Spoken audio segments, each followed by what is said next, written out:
ساری کائنات کا خالق اور مالک صرف اور صرف ایک ہی ذات ہے،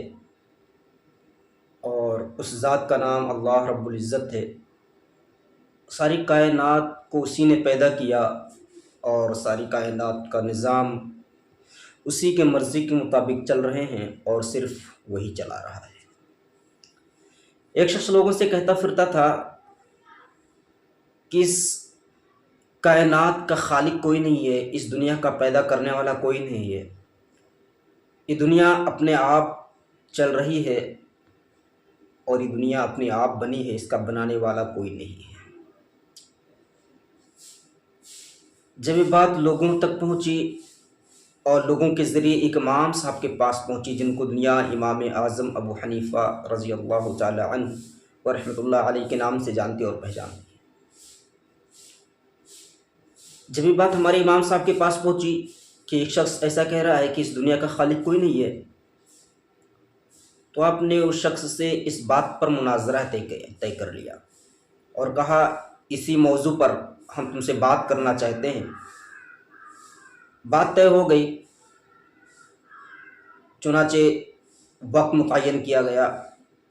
ایک جگہ متعین کیا گیا، متعینہ وقت اور متعینہ جگہ پر تمام لوگ اکٹھا ہوئے، دوست بھی دشمن بھی، سارے کے سارے لوگ اکٹھا ہو گئے کہ آج تو ایک ٹاپک پر مناظرہ ہونا ہے۔ اچھا، وہ شخص جو اس بات کا انکار کرتا تھا کہ اس کائنات کا بنانے والا کوئی نہیں، وہ ایک دہریہ تھا، ناستک جس کو ہم کہتے ہیں۔ وہ نہیں مانتے کہ اس کائنات بنانے والا کوئی ہے۔ تمام لوگ جب میدان میں اکٹھا ہو گئے تو دہریہ شخص بھی پہنچا، لیکن امام صاحب نہیں آئے، امام اعظم ابو حنیفہ رحمۃ اللہ علیہ تشریف نہیں لائے۔ کافی ٹائم گزر گیا، لوگوں کو حیرت ہوئی، کیا بات ہے امام صاحب آئے کیوں نہیں؟ کہ وہ میدان چھوڑ کر بھاگنا تو نہیں چاہتے، یا شاید انہوں نے ہار مان لیا، مناظرہ اس موضوع پر کر نہیں سکتے۔ لیکن اچانک کیا دیکھا کہ لوگوں نے دیکھا کہ امام صاحب تشریف لا رہے ہیں، اور جب آپ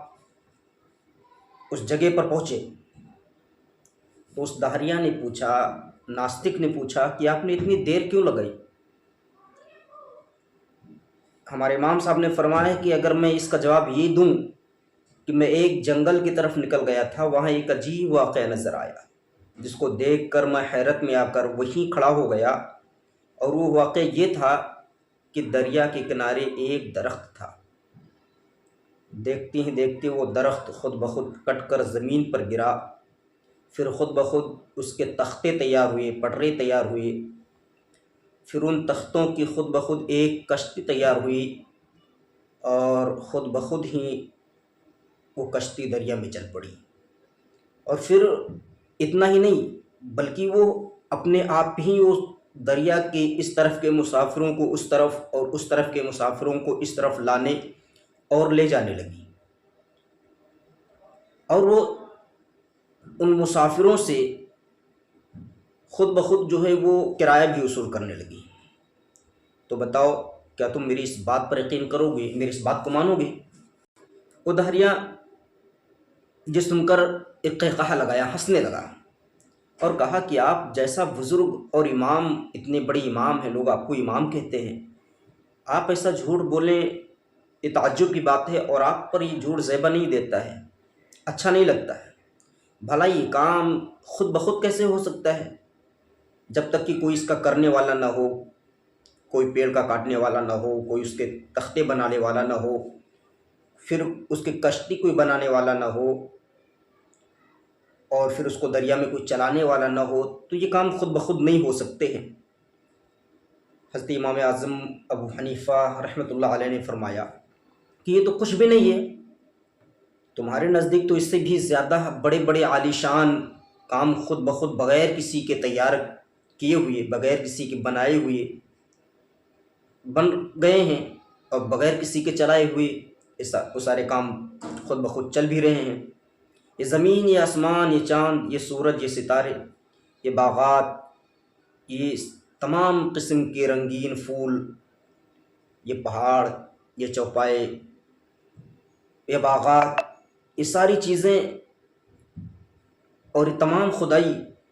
بغیر بنانے والے کے تیار ہو گئی ہے. جیسا کہ آپ کہہ رہے ہو،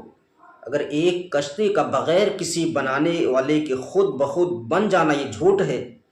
تو سارے جہان کا بغیر بنانے والے کے بن جانا اس سے بھی بڑا جھوٹ ہے. امام اعظم ابو حنیفہ رحمۃ اللہ علیہ نے یہ دلیل اسے دی. داریہ نے آپ کی جب یہ بات سنی وہ حیرت زدہ ہوا